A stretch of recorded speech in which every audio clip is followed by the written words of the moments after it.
Before we begin, viewer discretion is advised. This content is for entertainment purposes only. What happens when the hosts of America's most controversial talk show attempt to corner the man who plays Jesus Christ on television is nothing short of masterclassing grace under pressure that left Joy Behar and her co-hosts speechless, humbled, and completely unprepared for what they had set in motion. Jonathan Roumie entered the View studio that morning as a guest, promoting his hit series, The Chosen. He walked out as something else entirely, a man who had just delivered one of the most powerful defenses of faith ever seen on daytime television, and the hosts never saw it coming. Before we get into the moment that's breaking the internet, understand this. What you're about to read isn't just another celebrity interview gone wrong. It is the moment Hollywood's most famous portrayal of Jesus faced the skepticism of the secular media establishment had dismantled every challenge with such conviction that even the studio audience, many of whom arrived as skeptics, left believing. This is the story of how Jonathan Roumie turned an attempted ambush into something resembling a revival.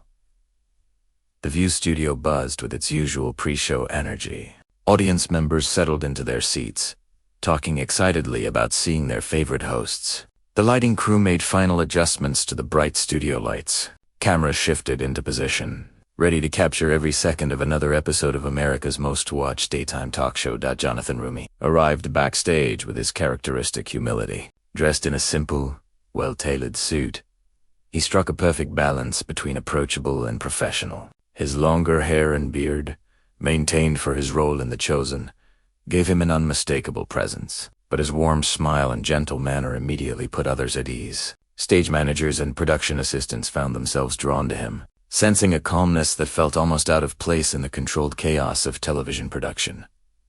He had been briefed by his publicist about The View's reputation for confrontational interviews, especially on topics of faith. But Roumie, a man of deep conviction, wasn't concerned. He had faced hostile crowds before, endured years of struggle in Hollywood, weathered poverty, rejection, and moments that would have made giving up the easier choice. This interview would be no different.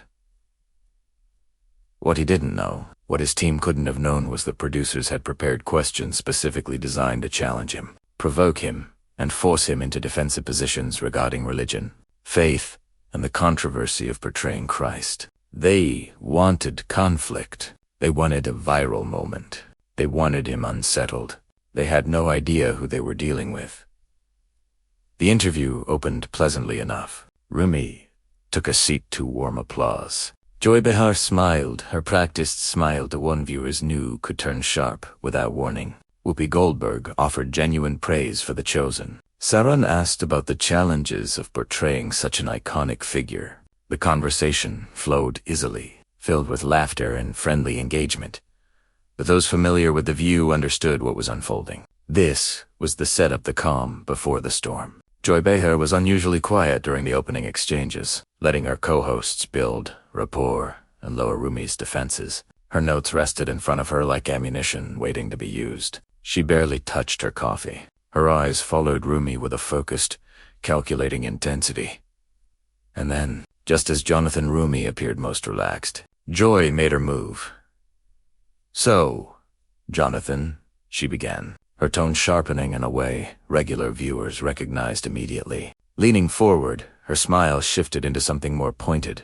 "I have to ask you about something that's been bothering me." She paused, letting tension settle in the room.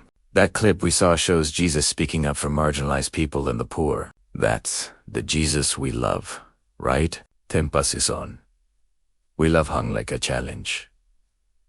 Roumie nodded, aware of the shift, but remaining composed. Joy continued, her voice rising slightly.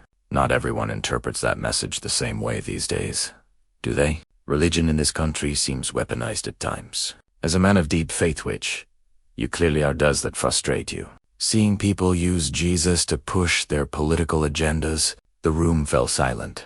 The friendly tone vanished. This wasn't a question, it was an accusation disguised as one. Joy had implied that faith itself had become dangerous. That deep belief was suspect, that Jonathan's own convictions might be part of the issue. The camera caught everything. Roumie didn't react with anger or defensiveness. Instead, something unexpected happened. His expression softened. His eyes filled with compassion. When A spoke. His voice carried a quiet strength that made the entire studio lean in without realizing it. "You know, Joel," he began gently, yet with unmistakable conviction. In that clip, we see Jesus confronting the Pharisees who had twisted the law. They had taken faith and made it about the difference between the letter of the law and the spirit of the law. They were following rules at the expense of the people those rules were meant to protect. There was injustice in that. He paused, letting his words settle. The studio was silent. "And anytime you see injustice," Roumie continued, his voice stronger now, "Jesus isn't going to be happy about it. So, yes, when faith is weaponized, when it's used to harm instead of heal, to exclude instead of include, to condemn instead of redeem, that's not the Jesus I know. That's not the Jesus anyone should know." Joy leaned back slightly, thrown off for a moment. She had expected defensiveness or empty platitudes. Instead, she received something far more grounded, genuine conviction, supported by thoughtful theology. But she wasn't finished. "But doesn't it bother you," Joy pressed, her tone sharpening, "that you're playing someone billions worship as God? You're an actor. You're pretending to be Jesus. Doesn't that feel a little blasphemous? Don't you worry you're reducing the Son of God to entertainment?" The attack was direct. No, Joy had essentially accused Jonathan Roumie of blasphemy for profit, of trivializing Christianity's central figure 4 ratings. The other hosts shifted uneasily. Some audience members gasped. A line had been crossed, and everyone felt it. But Jonathan Roumie didn't flinch.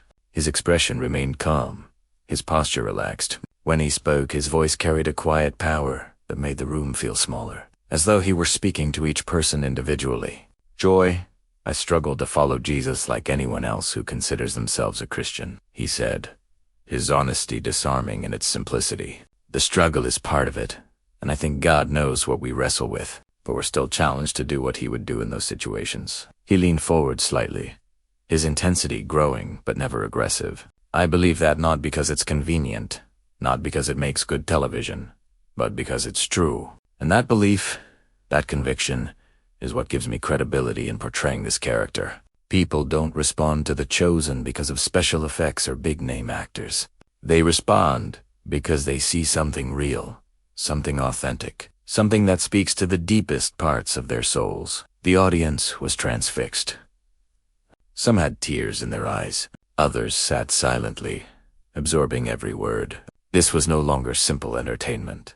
But Joy pressed on. She had come ready to fight, and she wasn't going to let sincerity derail her. "Okay, but let's be real," Joy said, skepticism thick in her voice.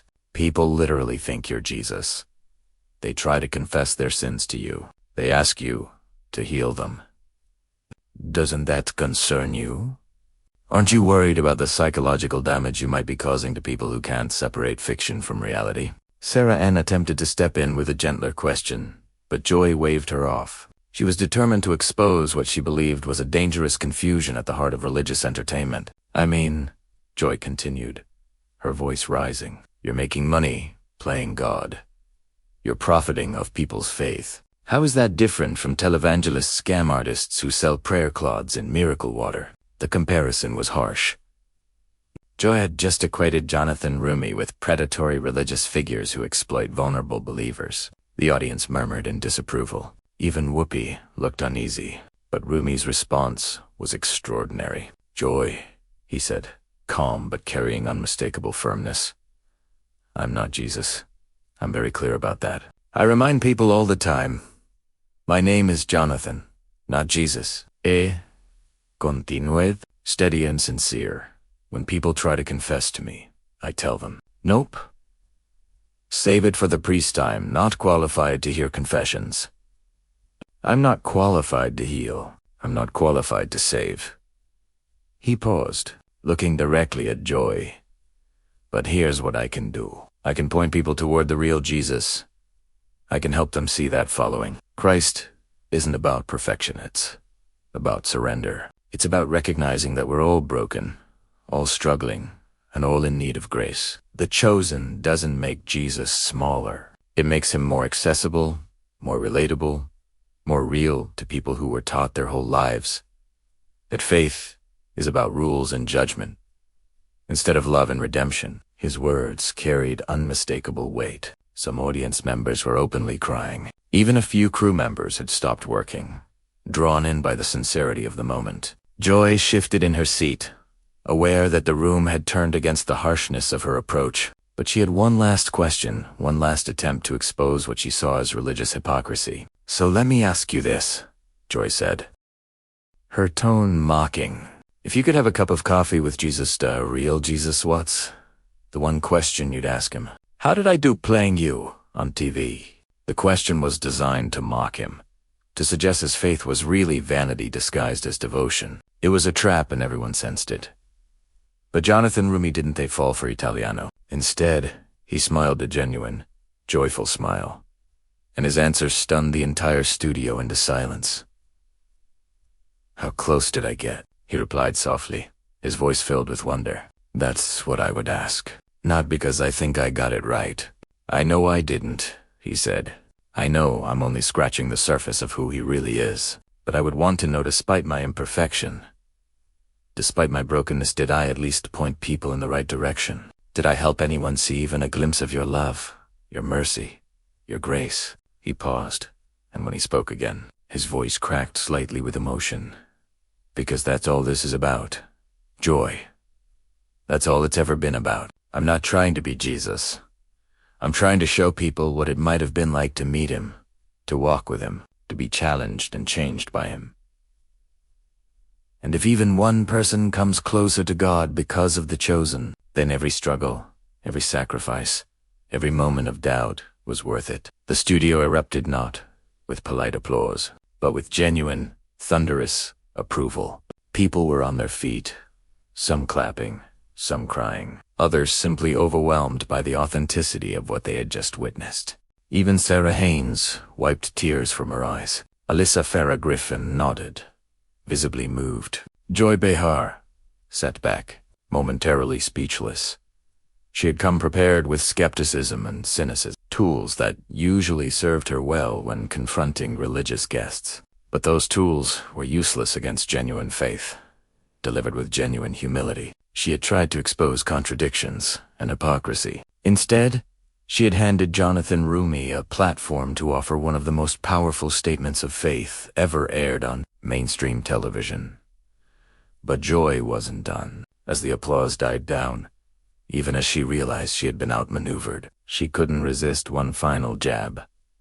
"That's all very touching," she said, her voice dripping with sarcasm. "But at the end of the day, you're still just an actor." Reading lines someone else wrote, "You're not a theologian.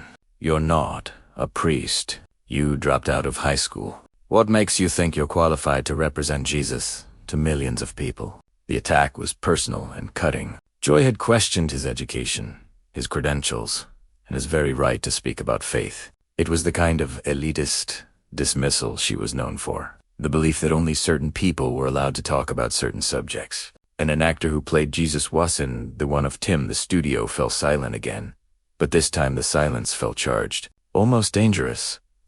Jonathan's expression shifted not to anger, but to something deeper. When A spoke, his voice carried a weight that seemed to thicken the air. "Joy, you're absolutely right about one thing," he said, his tone steady. "I'm not a theologian. I'm not a priest. I didn't go to seminary or get advanced degrees in biblical studies." He stood slowly, commanding the room. Cameras scrambled to adjust. "But let me tell you what I am," he continued, his voice rising with conviction. "I'm a man who was completely broke 6.5 years ago. I woke up with no food, no money, no prospects, and no hope. I was on government assistance that had run out. I had tried everything in my power to make my acting career work, and I had failed at every turn. This wasn't self-pity. It was testimony. And in that moment of absolute desperation, I did the only thing I hadn't tried. I surrendered everything to God. Not the comfortable surrender of someone doing fine. The surrender of someone who has run out of options and there's nowhere left to turn." His voice strengthened. I said, God, you take this. It's yours. Now, I want whatever you want for me, because clearly I don't know what I am doing. And that very day, I experienced a financial miracle that made no sense. 3 months later, the chosen happened. 3 months. The audience was motionless, captured by every word. So you ask what qualifies me to portray Jesus? Jonathan's voice filled the studio, overflowing with conviction. I'll tell you what qualifies me. I know what it's like to be broken. I know what it is like to be lost.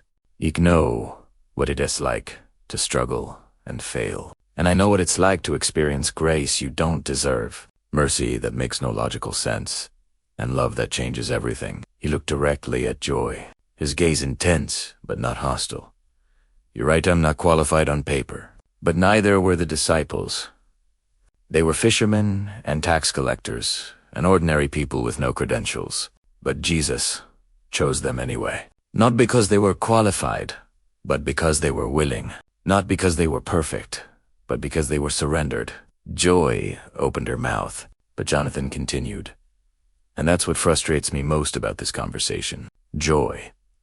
Not the skepticism I actually welcome honest skepticism. What frustrates me is the idea that faith only matters if it's academic or approved by the right institutions. The Jesus I know didn't gather scholars around him. He walked with sinners, outcasts, people who knew they needed saving. His voice soft, but the strength remained. I struggle to follow Jesus every day. I fail constantly. I get it wrong more often than I get it right. But I keep trying because I believe he's real. I believe his message matters more than anything else. Not because it's politically convenient, not because it's culturally acceptable, but because I've experienced his grace, and I want others to experience it too. The studio felt electrified. Many in the audience were openly crying. Crew members had paused their work, drawn in by the intensity of the moment.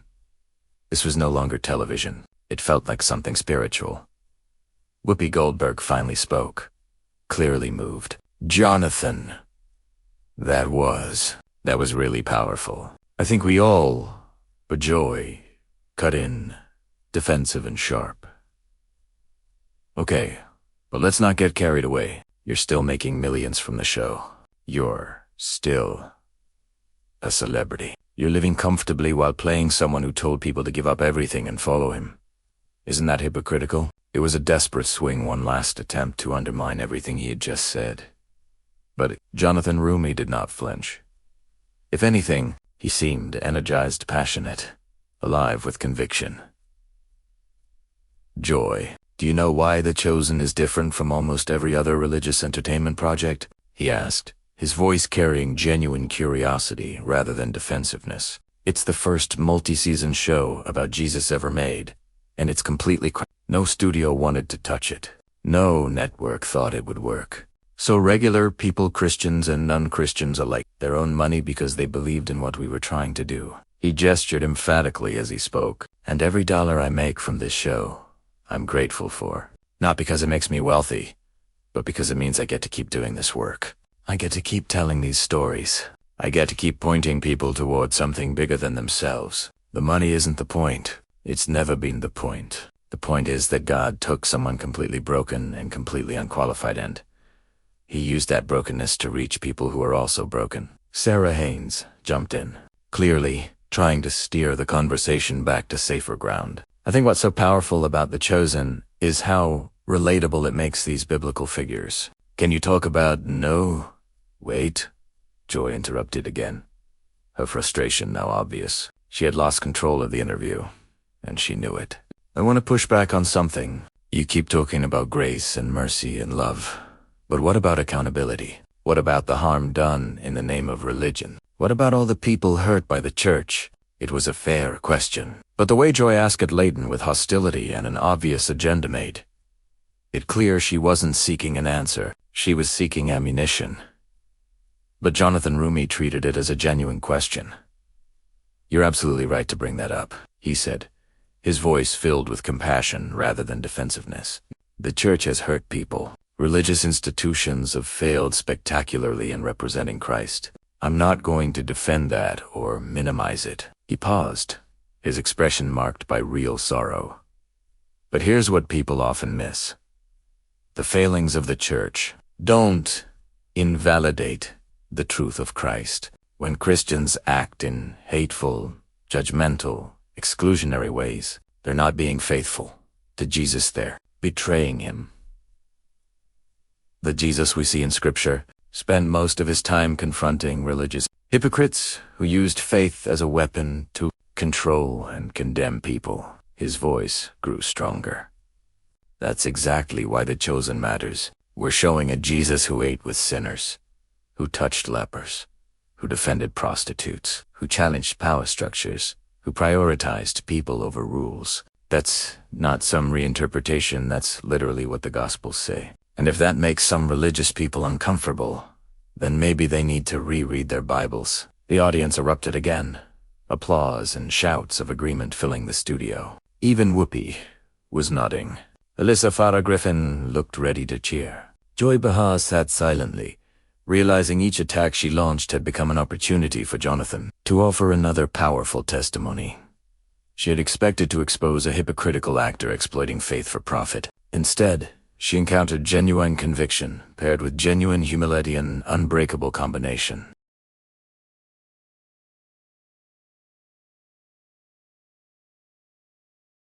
But Joy had one more card to play. "Okay, Jonathan," she said, her tone taking on a measured edge. "Let me ask you something direct. Do you actually believe Jesus performed miracles? Do you believe he literally rose from the dead? Or is this all just metaphor and mythology that makes for good storytelling?" The question was a trap. If he said yes, he'd look like a fanatic. If he said no, he'd look like a fraud. Either way, she expected him to lose. Jonathan didn't hesitate. "Yes," he said simply, his voice carrying absolute conviction. "I believe Jesus performed miracles. I believe he rose from the dead. I believe every single thing the Gospels say about him." The studio went still. "I don't believe it because it's convenient or comfortable," he continued, his voice rising. "I believe it because I've experienced miracles in my own life. Not magic or tricks, but genuine divine intervention that can't be explained by coincidence or luck." He turned toward the camera, addressing the audience watching at home. 6.5 years ago, I should have been homeless. I should have been destitute. I should have given up and gone back home in defeat. But the moment I surrendered everything to God, things changed, not gradually, not eventually, immediately. His voice cracked. "And I'm not just talking about The Chosen. I'm talking about peace replacing anxiety, purpose replacing emptiness, hope replacing despair. Those are miracles, too. And if God can do that in my life, take someone as broken and unqualified as me and use me for his purposes, then yes, I absolutely believe he can raise people from the dead." The audience was on its feet again, applause thundering. Several people were crying. Even crew members were clapping. The energy in the room had shifted from confrontation to something almost spiritual. Joy Behar looked around at the reaction, visibly frustrated. She had tried every strategy she had. Intellectual dismissal, moral accusations, nothing had worked. Every attempt to corner Jonathan Roumie had backfired spectacularly, giving him yet another opportunity to offer powerful testimony that resonated with both believers and skeptics. Sensing the interview had reached its natural end, Whoopi Goldberg stepped in to close things out. "Jonathan, this has been really powerful. I think we all—" "Wait," Joy interrupted sharply, desperation creeping into her voice. "I just want to say one more thing. Jonathan, you seem like a sincere person. I genuinely believe you, believe what you're saying. But don't you think it's dangerous to promote faith so aggressively in a pluralistic society? Don't you worry that you're contributing to division and intolerance?" It was Joy's final attempt to frame Jonathan's conviction as a threat, instead of something admirable. Her last effort to suggest that genuine faith wasn't just wrong, but dangerous. Jonathan looked at Joy with pure compassion. No anger, no judgment, just genuine care for someone who clearly couldn't understand what motivated him. "Joy," he said softly, his voice warm, "I'm not promoting faith aggressively. I'm sharing my story, I'm portraying a historical figure who billions believe changed the world, and I'm doing it with as much authenticity and conviction as I can." He paused, choosing his words with care. "You call it dangerous. I call it necessary, because the truth is, people are hurting. They're broken. They're searching for meaning, purpose, and hope in a world that feels increasingly chaotic and meaningless. And when they watch The Chosen and see a Jesus who loves them, who accepts them, who died for them not because they earned it, but because they're precious to him, that changes lives." His voice grew more passionate. "I've heard from people on the verge of suicide who found hope through The Chosen. I've heard from atheists who started questioning their assumptions, from believers who fell away and came back, from people of other religions who gained a new appreciation for Jesus, even if they don't worship him." He looked directly at Joy. "So is that dangerous?" "I don't think so. I think what's dangerous is a world where we're so afraid of genuine conviction that we dismiss anyone who believes in something as a fanatic or a threat. What's dangerous is cynicism that mocks faith without offering anything meaningful to replace it." The words landed hard. Joy sat speechless, her mouth slightly open, with no comeback prepared. She had come into the interview as the predator, expecting to expose and humiliate an easy target. Instead, she had run into something she couldn't understand, couldn't defeat. Genuine faith, backed by genuine transformation. Jonathan gathered his belongings slowly. The interview was over, and everyone in the studio knew it. But before leaving, he did something unexpected. He walked over to Joy and extended his hand. "Thank you for this conversation," aside keenly. He meant that, even when we disagree, especially when it is uncomfortable. These conversations matter. They force us to examine what we believe and why we believe it. Joy shook his hand hesitantly, caught off guard by his kindness in response to her hostility. "And Joy," Jonathan added, his voice gentle but clear, "if you ever want to actually watch The Chosen, not to critique it or analyze it, but just to see what millions are responding to, I'd love to hear what you think. Really, I think you might be surprised." Turned and walked off the set to a sustained applause that continued long after the cameras stopped. He didn't storm out. He didn't offer a dramatic final line. He simply left with the same grace and quiet confidence he had shown throughout. Joy sat silently for several seconds after his departure, unreadable. The other hosts exchanged uncertain glances, unsure how to process what had just taken place. This wasn't how these confrontations usually went. Typically, religious guests either crumbled under pressure or reacted with defensive anger, confirming every stereotype. Jonathan had done neither. He had stood firm, without arrogance. He had remained compassionate, even toward those who opposed him. As the show cut to commercial, the audience buzzed with energy. Some people pulled out their phones to look up The Chosen, curious about a show they had dismissed as religious propaganda. Others sat quietly, moved by something they hadn't expected to feel. What began as an attempt to challenge and expose religious hypocrisy had become something else, entirely a testimony so authentic and grounded in transformation that it surpassed ordinary television. Conflict. Jonathan hadn't just defended his faith, he had demonstrated it. He hadn't just spoken about grace, he had embodied it. The video went viral within hours. Conservatives praised his courage. Progressive Christians applauded his focus on Jesus as an advocate for the marginalized. Even atheists acknowledged his sincerity, despite disagreeing with his beliefs. Countless people who had never heard of Jonathan Roumie or The Chosen felt moved by something unmistakably genuine. In a world often dominated by the artificial, critics accused the view of hostility toward religious guests. Defenders argued Joy's questions were fair, but everyone agreed something extraordinary had happened, something rare. Questions lingered. Did Joy go too far? Was Jonathan's faith authentic or strategic? Can an actor portray Jesus without exploiting believers? Does genuine religious conviction still have a place in secular entertainment? But perhaps the most important question was this: In a culture that often treats faith as embarrassing or dangerous, what happens when someone stands up and says, "I believe without apology"? Jonathan Roumie showed exactly what happens, and Joy Behar learned perhaps for the first time that genuine faith paired with humility is a force that cannot be mocked, dismissed, or defeated. It can only be witnessed. And millions witnessed it that day.